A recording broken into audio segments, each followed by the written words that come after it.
ज़रा अपनी बात और स्पष्ट कर दीजिए।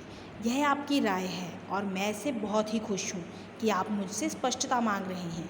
क्या आप चलती रेलों में, मुसाफिर खानों में, क्लबों में, चौपालों पर और मोटर बसों में कभी ऐसी चर्चा करते हैं कि हमारे देश में यह नहीं हो रहा है, वह नहीं हो रहा है और यह गड़बड़ है, वह परेशानी है? साथ ही क्या इन स्थानों में या किसी इस तरह के दूसरे स्थानों में आप कभी अपने देश के साथ दूसरे देश की तुलना करते हैं और इस तुलना में अपने देश को हीन और दूसरे देश को श्रेष्ठ सिद्ध करते हैं? यदि इन प्रश्नों का उत्तर हाँ है तो आप अपने देश के शक्तिबोध को भयंकर चोट पहुंचा रहे हैं और आपके हाथों देश के सामूहिक मानसिक बल का हास्व हो रहा है। सुनी है आपने शल्य की बात? वह महाबली कर्ण का सारथी था। जब भी कर्ण अपने पक्ष की विजय की घोषणा करता, हुंकार भरता, वह अर्जुन की अजयता का एक हल्का सा उल्लेख करता देता। बार बार इस उल्लेख ने कर्ण के सघन आत्मविश्वास में संदेह की तरेड़ डाल दी, जो उसके भावी पराजय की नींव रखने में सफल हो गई।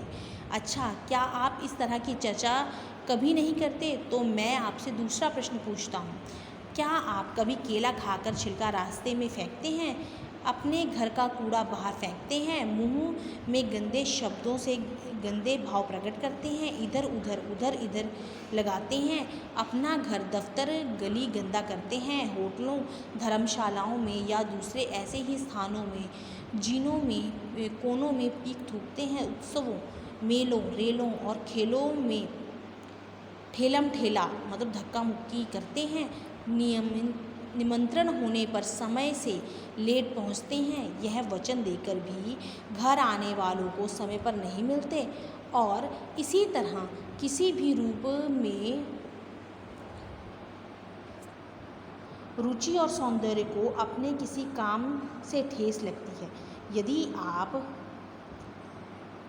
उत्तर हाँ है तो आप अपने देश के सौंदर्य बोध को भयंकर आघात लगा रहे हैं और इसके द्वारा देश की संस्कृति को गहरी चोट पहुंचा रहे हैं।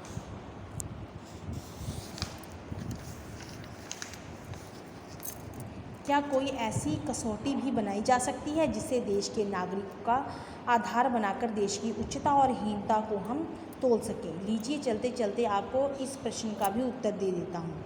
इस उच्चता और हीनता की कसौटी है चुनाव। जिस देश के नागरिक यह समझते हैं कि चुनाव में किसे अपना मत देना है चाहिए और किसे नहीं, वह देश उच्च है। और जहाँ के नागरिक गलत लोगों के उत्तेजक नारों और व्यक्तियों के गलत प्रभाव में आकर मत देते हैं, वह हीन है। इसलिए मैं यह कह रहा हूँ कि मेरा यानी हर एक नागरिक का यह कर्तव्य है कि वह जब भी कोई चुनाव हो, ठीक मनुष्य को अपना मत दे। और मेरा अधिकार है कि मेरे मत लिए बिना कोई भी आदमी, वह संसार का सर्वश्रेष्ठ महापुरुष ही क्यों ना हो, किसी अधिकार की कुर्सी पर ना बैठ सके। Thank you and have a nice day.